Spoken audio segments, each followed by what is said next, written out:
महात्मा गांधी जी का 151वां जन्मदिन है। आज हम कर्नाटक महिला विविध उद्देश्य सहकारी संघ की औरतें आज हमारी महात्मा गांधी जी का जन्मदिन मनाने के लिए यहाँ पर आए हैं किम्स के नजदीक, और हमने उन्हें फूलों का हार पहनाया है और दिल में एक तरफ मुसरत है और एक तरफ दुख का माहौल है, क्योंकि आज दो अच्छे इंसानों का जन्मदिन है, एक तो महात्मा गांधी जी और एक तो लाल बहादुर शास्त्री जी का। दुख की बात यह है कि महात्मा गांधी जी का एक सपना था जो उन्होंने सारे हिंदुस्तान के सामने बताया था कि जिस दिन मेरे हिंदुस्तान की बच्ची लड़की आधी रात भी अगर बाहर गई और महफूज हिफाजत के साथ वापस आई तो उस दिन असली में मेरा हिंदुस्तान जो है आजाद होगा। तो ये सपना उन्होंने अपने दिल में नहीं रखा बल्कि सारे हिंदुस्तान को बता के गए आज हालात क्या है, आज हमारे मुल्क के हालात क्या है।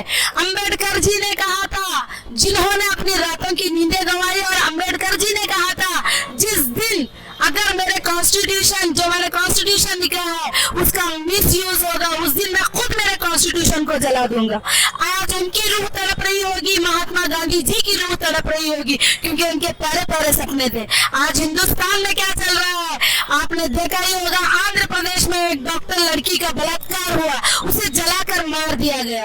उन्नाव का क्या हुआ, उन्नाव का यह हुआ कि उसे पेट्रोल से, क्योंकि उसने आवाज लगाई उसके साथ जो नाइंसाफी हुई, इंसाफ की दुआ लगाई, तो उस बच्ची के साथ क्या हुआ, उसको भी पेट्रोल के साथ जला दिया गया।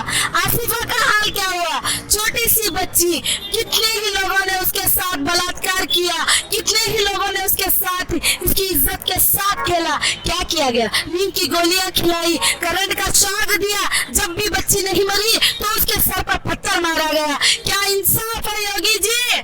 लेकिन मैं एक बात यह भी बोलना चाहती हूँ भारत की जनता से, जब आप वोट डालते हैं, नोटा चुनते हैं, तो देखिए, क्योंकि औरत का दर्द कौन जानता है, औरत का दर्द खुद औरत जानती है, नहीं तो फिर कौन जानता है औरत का दर्द। जिसके घर में माँ की इज्जत है वो जानता है औरत का दर्द, और कौन जानता है औरत का दर्द, जिसके घर में बीवी है वो जानता है औरत का दर्द, और कौन जानता है जिसके घर में बेटी है वो जानता है औरत का दर्द। लेकिन सत्ता किनके हाथ में है, जिनके पास ना अपनी बीवी की इज्जत है ना अपनी माँ की इज्जत है, जिसके पास बीवी नहीं है, जिसके पास बेटी नहीं है, सत्ता उसके हाथ में है, तो वो क्या जानेगा औरत का दर्द।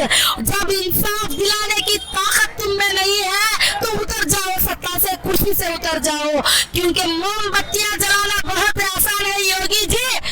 उत्तर प्रदेश में सबसे ज्यादा रेप हो रहा है, मोमबत्ती जलाना बहुत इजी है। एक बार उन बलात्कारियों को जलाकर दिखाइए तो मानेंगे हम आपको सीएम। अगर नहीं कर सकते तो मेहरबानी करके कुर्सी से उतर जाइए, दीजिए औरत को हक, औरत ही औरत का इंसाफ दिलाएगी। एक बात मैं लोगों से कहना चाहती हूँ, मेरे हिंदुस्तान के भाइयों बहनों से कहना चाहती हूँ, जब वोट का वक्त आता है, जब इलेक्शन का वक्त आता है तो अंधभक्त मत बनिए, क्योंकि लुटेरा है आजाद तो अपमान सबका है, लुटेरा है आजाद तो अपमान सबका है, लुटी है एक बेटी तो लुटा सम्मान सबका है। बनो इंसान पहले, छोड़कर तुम बात मजहब की, लड़ो मिलकर दरिंदों से, ये हिंदुस्तान सबका है। और जो लोग भी खामोश बैठे हैं वो उठिए, क्योंकि आज मनीषा की हालत हुई है, कल पता नहीं किसकी बेटी की हालत होगी, और कल आप रोएंगे। इसके लिए अभी उठिए, अभी आवाज उठाइए, क्योंकि इस संसार की हर बेटी प्यारी है, चाहे वो हमारी हो या तुम्हारी। इज्जत लूटने वालों को मौत की सजा देनी होगी, चाहे वो हिंदू हो या मुसलमान हो, चाहे वो अमीर हो या गरीब हो, चाहे वो छोटा हो या बड़ा हो। तो मैं सरकार से इल्तिजा करती हूँ, या तो चूड़ियां पहन लीजिए, वरना हमारी जो माँ बेटियों के साथ ये दर्द हुआ है, जो तकलीफ हुई है, जो पीड़ा हुई है, उसकी इंसाफ दिलाइए। आखिरी बार मैं योगी जी से कहना चाहती हूँ, योगी जी सत्ता ऐसे ही नहीं रहती, लेकिन पहले इंसान बनिए, इंसानियत दिखाइए, क्योंकि आज आप आंखें खोल के जो दुनिया देख रहे हैं, माँ थी इसके लिए आपका जन्म हुआ है। माँ की इज्जत करना सीखिए, बेटी की इज्जत करना सीखिए। मोदी जी, गांधी जी का हर एक सपना था कि राष्ट्र जो है किसानों का है। मेहरबानी मेहरबानी करके आज हम जो एक दाना खा रहे हैं, किसानों की मेहरबानी है, उनके साथ इंसाफ कीजिए, ये गद्दारी खत्म कीजिए। जय हिंद, जय कर्नाटक।